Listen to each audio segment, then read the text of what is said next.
1 2 3. అబ్బా నిన్న మీ మమ్మీని ఎందుకు పేరెంట్స్ మీటింగ్కి తోలుకు రాలేదు?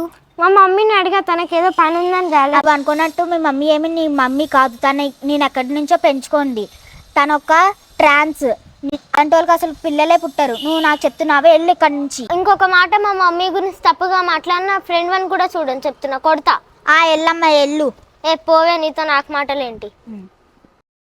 అమ్మా, నీ గురించి నా ఫ్రెండ్స్ ఏదో చెప్తున్నారు. అసలు నేను నీకు పుట్టానని లేదా నాకు ఇప్పుడే తెలియాలి.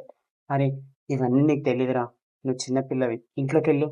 లేదమ్మా, నాకు ఇప్పుడే తెలియాలి. అమ్మా నీకేం తెలియదమ్మా. ఎవరు లేని అన్నదలందరికీ తినే అమ్మ చాలా మందిని ఇలాగ చూసుకుంటుంది. నీకు ఇలాంటివి ఏం తెలియదు. ఎవరు ఏం చెప్పినా నువ్వు పట్టించుకోవద్దు. వెళ్ళి అందరితో పాటు బాగా చదువుకో. వెళ్ళి బట్టలు మార్చుకోవడానికి. రోజు రోజుకి పిల్లతో భయం అయిపోతుందిరా. బయట వేసేయడం అంటున్నారని ఇంటికి వచ్చి బాధపడుతుంది. అన్నం కూడా సరిగా తినట్లేదు.